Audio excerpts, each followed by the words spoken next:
Audio on demand from Vision Christian Media. Exploring faith and the future. Neil Johnson and Bible teacher Dr. Kameel Majdali. Well, if you could get excited about an Old Testament book, you ought to be excited about the book of Exodus. We've been talking these last couple of segments, Kameel, about some of what we've been calling typology. Those things that are imagery that happened in the book of Exodus that are related directly to the life of Jesus. And there's so much typology in Exodus. Well, there's a lot of it. This is like the third segment we've had just on this issue. Why should we care? The busy person out there trying to get their life together, what difference does it make about typology in the book of Exodus? I want to just propose it makes a massive difference.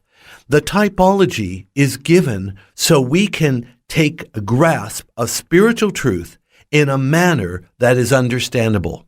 Because spiritual truth is technically invisible, because it's spiritual, doesn't make it less valid than the things we see. The fact is, spiritual reality is more potent and enduring than the physical reality.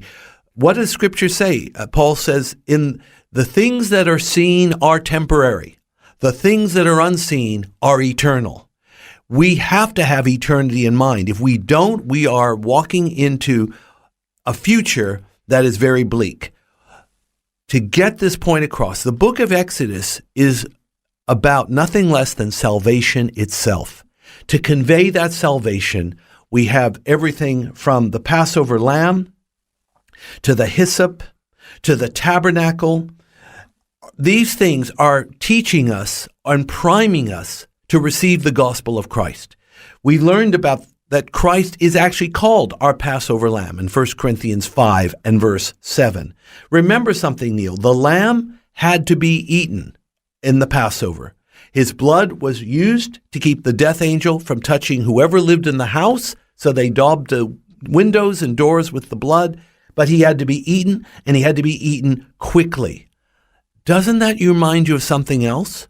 Holy Communion. Take, eat. This is my body. Take, drink. This is my blood.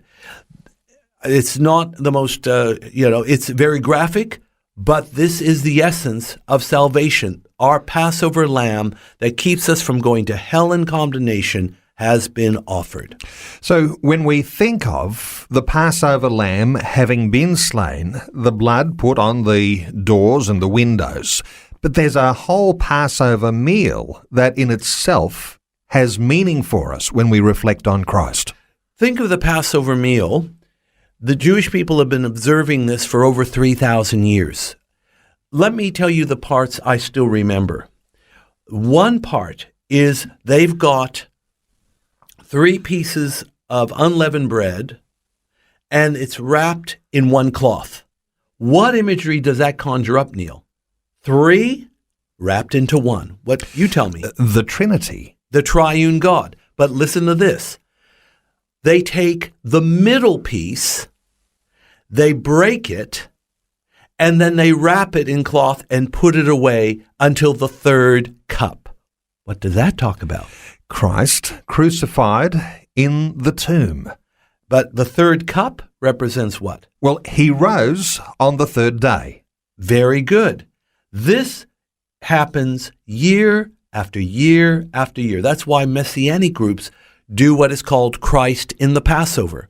They don't have to alter anything. They do the same Passover Seder or meal as is always done. The difference is they explain it. That's what typology does. It explains the mission of Christ in practical terms. That's why we need and love the book of Exodus.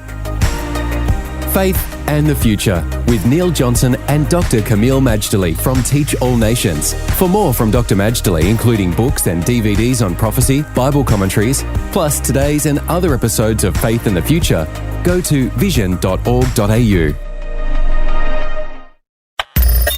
Thanks for taking time to listen to this audio on demand from Vision Christian Media. To find out more about us, go to vision.org.au.